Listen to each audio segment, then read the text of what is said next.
Friends, welcome to Infinity Classes. Weekly current affairs की series में आपका स्वागत है। आज हम बात करने वाले हैं लास्ट 1 वीक के टॉप 10 जीके क्वेश्चंस के बारे में। तो चलिए स्टार्ट करते हैं। क्वेश्चन नंबर फर्स्ट है, what is the projected growth rate of Indian economy for 2020-21 as per IMF latest estimation. IMF के नवीनतम अनुमानों के अनुसार 2020-21 के लिए भारतीय अर्थव्यवस्था की अनुमानित विकास दर क्या है? -3.2, -5, -4.5 और -6%। तो आपको पता ही है, कोरोना की वजह से पूरी दुनिया के अंदर ग्रोथ रेट बहुत कम हो गई है, मंदी आने के आसार चल रहे हैं। तो यहाँ पे IMF ने कुछ न्यू डाटा शेयर किए हैं, उसके अकॉर्डिंग इंडिया की जो ग्रोथ रेट है वो -4.5 रहने वाली है। इस मीन्स आपका सी ऑप्शन जो होगा वो बिल्कुल सही हो जाएगा। ये देखिए, the International Monetary Fund IMF has projected that India's GDP will shrink by 4.5% in financial year 21। The reason for this extended कोविड-19 लॉकडाउन। इसका रीजन मेन ये है कि लॉकडाउन की वजह से, जो कोविड-19 की वजह से लॉकडाउन हुआ है, उसकी वजह से जितनी भी आर्थिक गतिविधियाँ हैं वो बिल्कुल ठप पड़ गई है। तो और फाइनेंशियल ईयर 22 के लिए 6.0% प्लस 6.0% इन्होंने अनुमान लगाया कि रहेगी। अंतर्राष्ट्रीय मुद्रा कोष ने अनुमान लगाया कि भारत की GDP वित्त वर्ष 2021 में 4.5% तक सिकुड़ेगी और माइनस में जाएगी। मीन्स अगर हम बात करें IMF के बारे में, तो फॉर्मेशन हुआ था 27 दिसंबर 1945 में। हेडक्वार्टर है वॉशिंगटन DC के अंदर।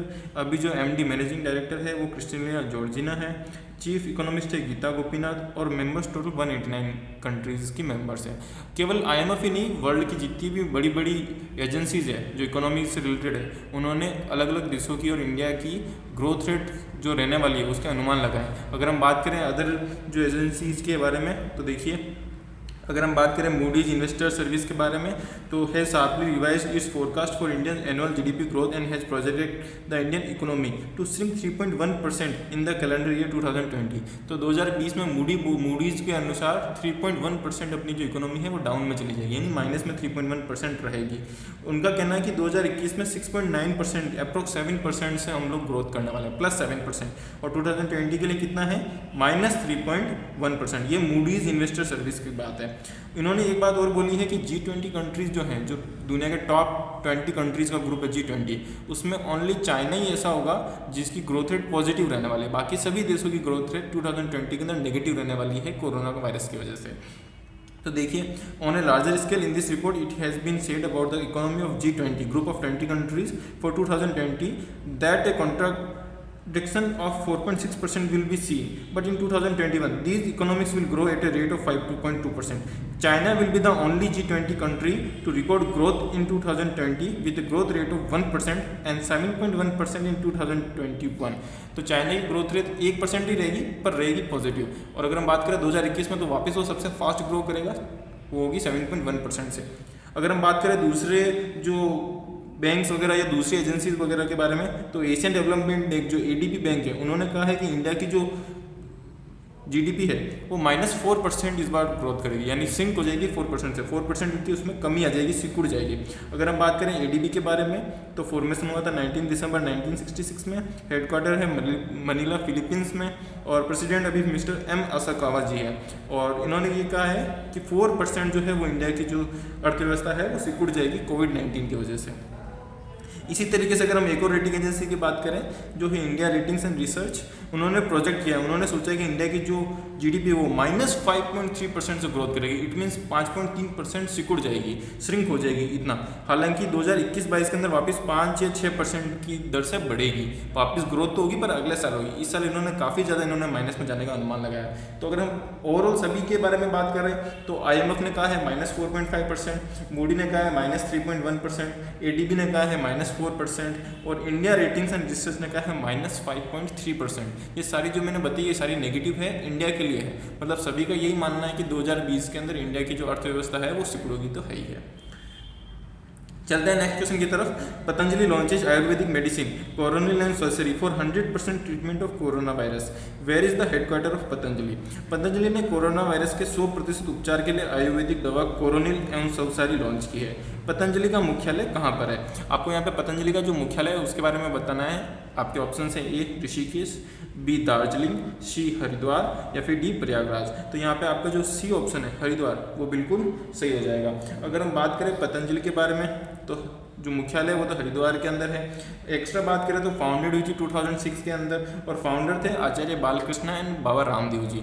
अभी ये बहुत ज़्यादा न्यूज़ में है। इसका मेन रीज़न क्या है कि इन्होंने ये दवा लॉन्च करी है, इसमें जो आयुष मंत्रालय जो है और बहुत सारे राज्य जो सरकारें हैं उन्होंने रोक लगा दी है। इसके अलावा बहुत सारे केस भी हुए हैं। तो अब ये सब हुआ क्यों, जो मैं आपको समझाता हूँ। तो सबसे पहले क्या है कि भारत में कोई भी दवा बाजार में आती है ना, तो उससे पहले कुछ स्टेप्स होते हैं। स्टेप्स कैसे होते हैं, जैसे उसको अप्रूवल के लिए कुछ स्टेप्स हैं।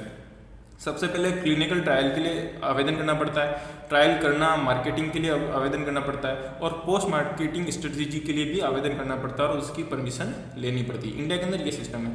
एक नियम है जिसका नाम है भारत का औषधि एवं प्रसाधन सामग्री अधिनियम 1940 और नियम 1945।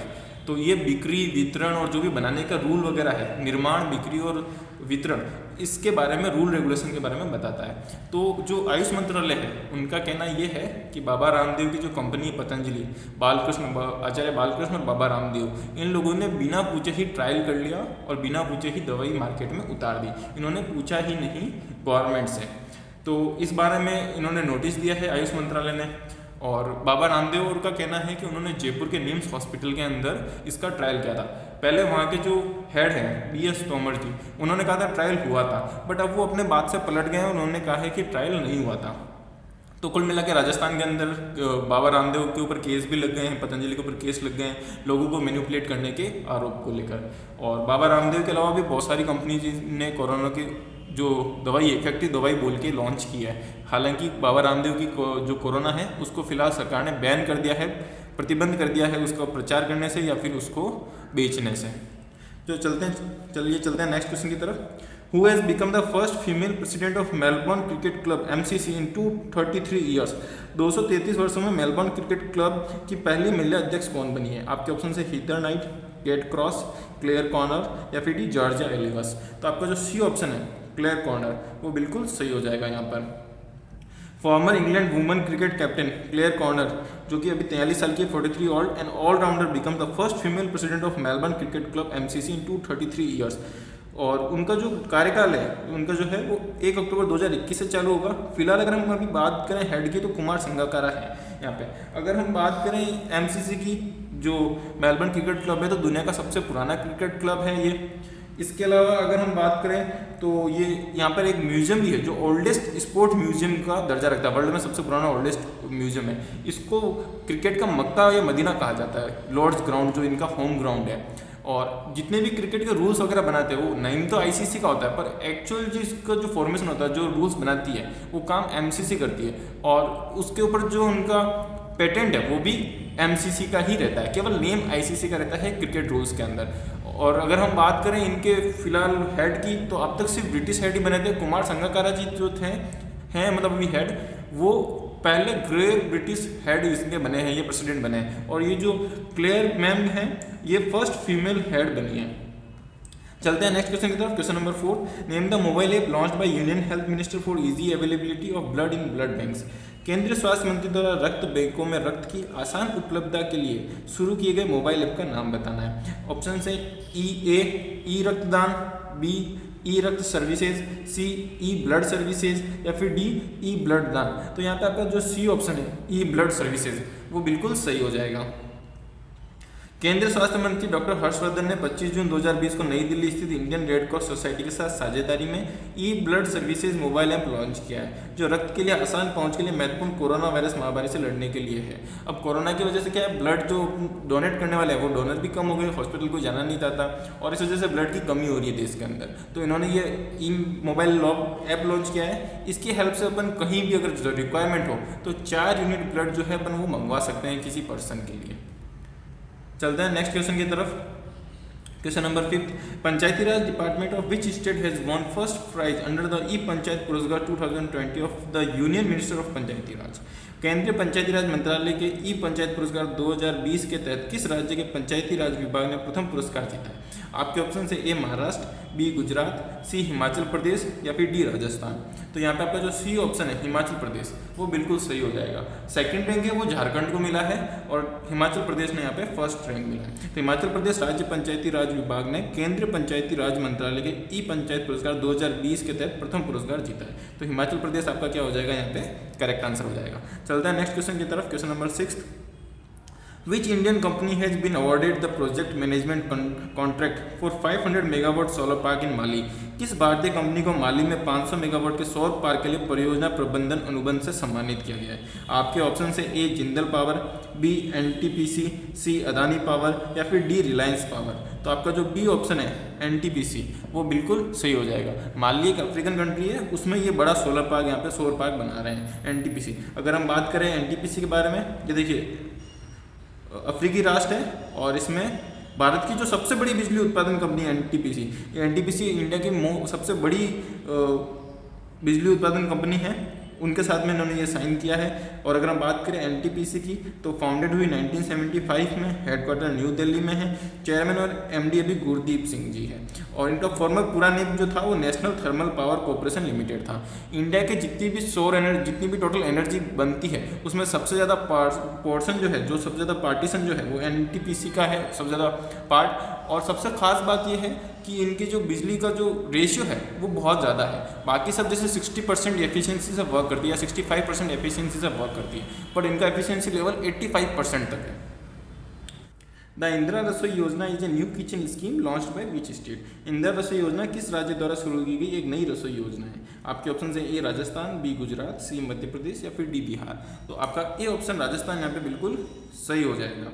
Rajasthan government will launch a new kitchen scheme named Indira Rasoi Yojana for providing nutrition food to the poor and needy twice a day on the constitution rates. तो सस्ती दरों पे 2 बार दिन में पौष्टिक भोजन गरीबों को और जिनको ज़रूरत है, ज़रूरतमंदों को यहाँ पे अवेलेबल करवाया जाएगा। पर सबसे खास बात ये कि इसको नई तो नहीं कह सकते, ये टर्न ऑन है।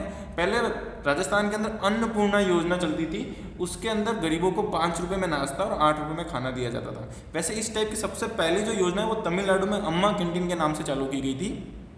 और फिलहाल इसकी रेटें जो है, राजस्थान गवर्नमेंट ने जो ये इंदिरा रसोई योजना है उसकी रेटें फिक्स नहीं करी है। रेटें कुछ दिनों बाद फिक्स करी जाएगी और उसके बाद ये योजना स्टार्ट होगी। क्वेश्चन नंबर 8 है आपका, Who among the following has been named as the winner of 2020 Peace Prize of the German Book Trade? निम्नलिखित में से किसे जर्मन बुक ट्रेड के 2020 शांति पुरस्कार के विजेता के रूप में नामित किया गया है? आपके ऑप्शन से ए अमर्त्य सेन, बी रघुराम राजन, सी कैलाश सत्यार्थी या फिर डी अभिजीत बैनर्जी। तो ए ऑप्शन जो आपका है वो बिल्कुल सही हो जाएगा, अमर्त्य सेन। नोबेल पुरस्कार विजेता भारतीय अर्थशास्त्री और दार्शनिक अमर्त्य सेन को वैश्विक न्याय के मुद्दों के इर्द गिर्द के दशकों पुराने जर्मन बुक ट्रेड के 2020 के शांति पुरस्कार के लिए चुना गया है। तो इनका टॉपिक क्या था? वैश्विक न्याय के मुद्दे जो थे, इश्यूज ऑफ ग्लोबल जस्टिस। 86 वर्षीय हार्वर्ड प्रोफेसर और पिछले नोबेल पुरस्कार विजेता को 18 अक्टूबर 2020 को फ्रैंकफर्ट में एक समारोह के दौरान सम्मानित किया जाएगा। अब ये नोबेल पुरस्कार विजेता हैं, आपको पता होगा 1998 में इनको इकोनॉमिक्स का नोबेल प्राइज मिला था। अगर हम बात करें जर्मन बुक प्राइज की तो इससे पहले ये डॉक्टर सर्वपल्ली राधाकृष्णन जी को मिल चुका है, फर्स्ट इंडियन वो थे, 1961 में वो मिला था। 1950 से हर साल ये दिया जाता है और ये अच्छे बुक राइटर जो होते हैं, जो कुछ न्यू करते हैं सोसाइटी के अंदर, उनको ये दिया जाता है। पिछले साल ब्राज़ील के एक फोटोग्राफर को उनकी बुक के लिए प्राइज मिला था। चलते हैं नेक्स्ट क्वेश्चन पे, question number 9। The world's first yoga university outside India has been launch in which country? Bharat के बाहर दुनिया का पहला योग विश्वविद्यालय किस देश में शुरू किया गया है? आपके ऑप्शन से ए यूएस, बी जापान, सी रूस या फिर डी कनाडा। तो आपका ऑप्शन ए जो है यूएस है, यूनाइटेड स्टेट्स, तो बिल्कुल सही हो जाएगा। तो यूनाइटेड स्टेट्स के लॉस एंजलिस जो राज्य है उसके अंदर ये इस बार जब मैंने 6वां अंतर्राष्ट्रीय योग दिवस मनाया, 6वां, तो उसके साथ में ये चालू किया गया।